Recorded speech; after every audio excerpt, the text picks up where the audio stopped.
Oke, kita akan ambil satu ilustrasi, yaitu bagaimana bisnis proses manajemen diterapkan di Toyota yang berkaitan dengan proses untuk pengadaan material, ya, dalam hal ini ban, ya.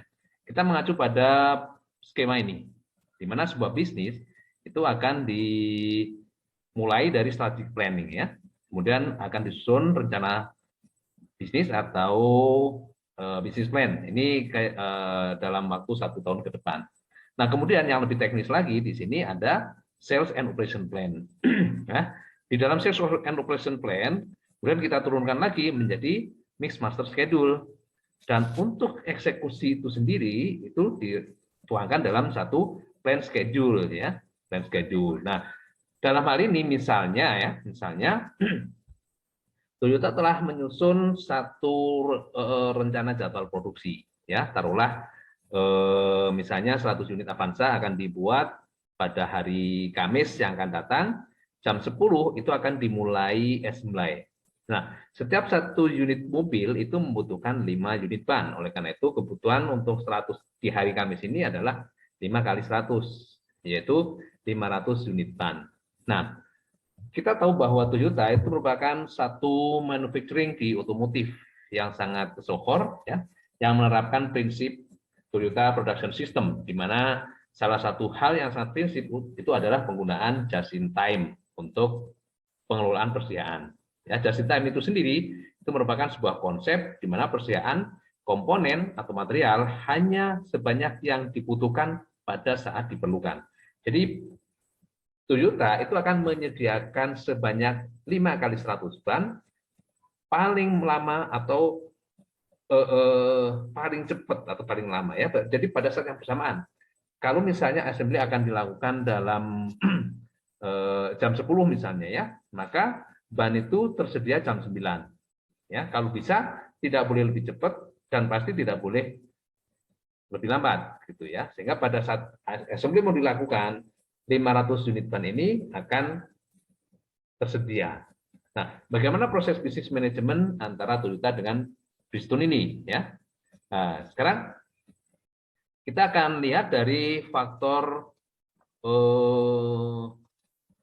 yang merupakan elemen kunci, ya, dari bisnis proses manajemen itu sendiri. Yang pertama, strategic alliance, ya, strategic alignment yang dibangun antara Toyota dengan Bridgestone.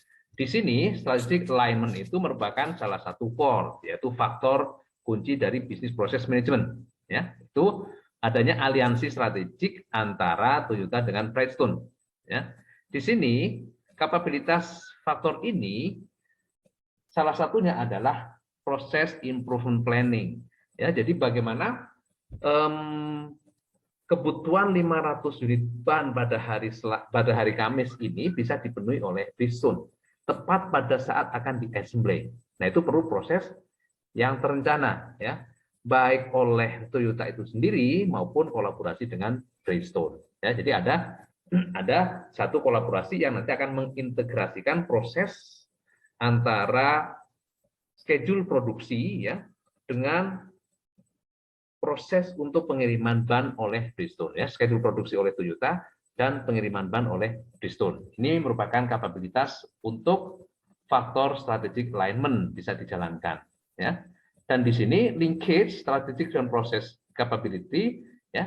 Jadi dalam penerapannya nanti akan dibangun sebuah sistem, ya, sistem yang akan ada interface antara di satu sisi Toyota Production System itu menjadwalkan produksi, ya. Jadi salah satu jadwalnya adalah hari Kamis jam 10 sebanyak 100 unit Avanza misalnya, ya. Dan ini sistem jadwal produksi ini bisa dibaca oleh Bridgestone, oleh sistemnya Bridgestone, ya.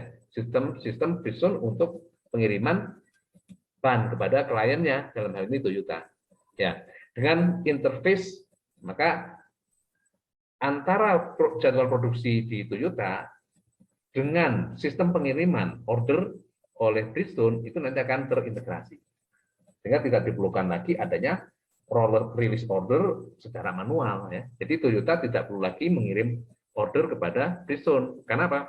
Karena begitu jadwal produksi dieksekusi itu akan mengenerate PO pada saat yang tepat, ya, akan menghasilkan purchase order dengan sendirinya. Purchase order itu nanti akan terkirim dengan sendirinya juga kepada Bridgestone.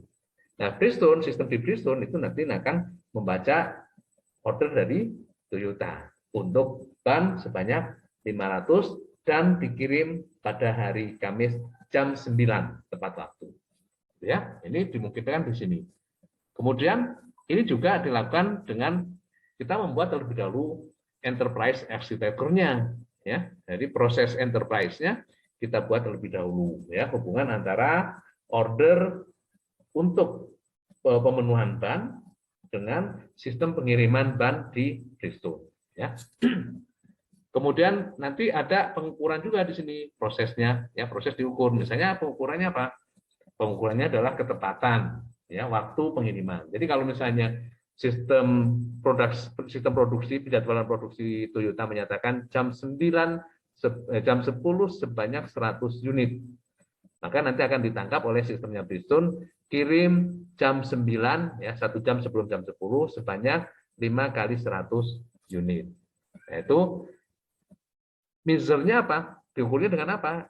Diukurnya dengan misalnya kuantitas, ya. Jadi sistem di Toyota mengenerate purchase order sebanyak 5 kali 100, ya. Dikirim pada hari Kamis jam 9, itu juga measurement, ya. Jadi ada kuantitas, ada waktu, ya. Nah, ini juga merupakan capability dari proses antara customer dengan stakeholder. Customer dalam hal ini adalah Toyota, kemudian suppliernya itu adalah Bridgestone, gitu ya. Dan di sini elemen yang kedua itu adalah adanya tata kelola, governance, ya, tata kelola. Nah, di sini tata kelolanya adalah bagaimana kita memutuskan, jadi antara Toyota dengan Bridgestone, ya, keduanya saling memutuskan, ya, memutuskan untuk saling mempercayai informasi di keduanya. Jadi Toyota itu percaya kepada Bridgestone karena memang Bridgestone itu adalah partnernya, ya, sehingga data tentang jadwal produksi dibuka, bisa diakses oleh sistemnya Bridgestone, ya. Bridgestone juga percaya kepada Toyota, ya, sehingga Bridgestone ini nanti akan mampu memenuhi kebutuhan dari Toyota, karena Toyota itu juga salah satu customer yang big customer, gitu ya, yang continue pemesanannya. Itu ada governance-nya. Kemudian di sini juga governance ini atau tata kelola ini nanti peran dari setiap entitas, ya, itu juga terlihat, ya, peran dan tanggung jawab setiap entitas. Entitas ada entitas internal, ada entitas eksternal. Entitas internal di Toyota misalnya, ya, itu ada procurement, ada unit procurement, ada unit produksi, ada unit sales yang nanti men-serve para dealer. Nah, itu mempunyai peran, ya. Di unit sales itu nanti akan membuat forecast, ya. Bagaimana di sini nanti ada sales plan, ya. Sales plan itu oleh sales, ya. Nah, dari sales plan ini nanti akan diturunkan dalam production plan, termasuk capacity plan, gitu ya. Nah, itu role dan tanggung jawab di internal Toyota. Di Bridgestone juga seperti itu. Nanti Bridgestone ada penanggung jawab yang untuk memanage order dari Toyota, gitu ya. Nah, begitu ada order sebanyak 100 kali 5 pada hari Kamis, itu nanti akan diteruskan diintegrasikan dengan unit yang lain di dalam Bridgestone, yaitu unit produksi. Ya, pada hari Kamis tanggal 9 dikirim sebanyak 500. Berarti nanti ada pengurangan di stok barang jadinya Bridgestone. Nah, ini nanti akan diolah lagi, harus diproduksi sebanyak berapa gitu untuk proses selanjutnya dan seterusnya. Kemudian dari sisi metode, ya. Nah, bagaimana kita merancang proses untuk saling terintegrasi antara production schedule dari Toyota dengan order management dari Bridgestone. Itu ada di faktor yang ini, ya. Jadi masing-masing setiap faktor itu nanti ada capability. Kita bisa mengukur capability apakah bisnis proses manajemen akan jalan atau tidak, gitu ya. Dan ini perlu adanya information technology sebagai penopang gitu ya, sebagai backbone. Nah, capability dari information technology ini nanti proses desain dan modeling ini harus dituangkan dalam bentuk desain teknologinya gitu ya, sistem informasi ya, data flow diagramnya, kemudian dashboard, kemudian informasi yang harus di-share dan sebagainya. Ini nanti di elemen tentang IT gitu ya. Kemudian elemen tentang people, siapa yang menjalankan ini? Karena semuanya akan dijalankan oleh operator atau oleh pengambil keputusan. Ya, jadi di sini nanti contoh misalnya ya, ada process skills and expertise. Ya, misalnya ada unit yang terlibat di sana untuk memproses manufacturing di sini ya. Jadi ada di bagian produksi itu nanti ada penanggung jawab ya, yang menurunkan atau memutuskan berapa yang harus diproduksi di setiap periode produksi. Ya. Kemudian bagaimana kebutuhan materialnya. Ya. Nah, itu ada people-nya di situ. Dan culture tentu saja ya. Culture. Jadi kalau di Toyota ini culture-nya adalah karena memang dia sangat terkenal ya, Toyota Production System. Semua tuh culture-nya adalah efisiensi. Ya. Zero defect efisiensi. Nah, gitu ya. Jadi di sini faktor capability-nya untuk culture misalnya adalah responsiveness untuk processing ya. Jadi yang tadinya belum mengacu pada just in time ya, maka sekarang dibudayakan bagaimana just in time itu bisa diterapkan di seluruh lini. Nah, itu budayanya ya. Zero defect, zero waste ya. Tidak ada barang yang tidak berguna. Tidak ada proses yang tidak memberikan nilai tambah. Nah, itu budaya yang ditanamkan dalam sistem produksi Toyota. Dan itu juga dipersyaratkan kepada para pemasoknya. Ya, jadi kepada Piston itu juga dikenalkan bahwa Toyota menggunakan budaya atau menerapkan sistem yang mengharuskan adanya budaya efisiensi gitu ya. Termasuk bagaimana culture tentang proses value dan belief dan keyakinan dan nilai yang ditanamkan kepada para karyawan ya, bahwa setiap yang dilakukan, setiap aktivitas itu harus bernilai tambah ya, tidak ada tidak ada aktivitas yang non added value. Nah, termasuk juga di dalamnya bagaimana membangun attitude ya, proses attitude, perilaku terhadap proses ya, sikap terhadap proses, kemudian nah ini juga ya, leadership juga sangat penting di Toyota. Itu ada leadership attention ya, jadi keterlibatan dari mulai pimpinan puncak sampai ke karyawan paling rendah itu juga ditanamkan sebagai salah satu budaya ya. Nah, ini leadership itu sebagai capability.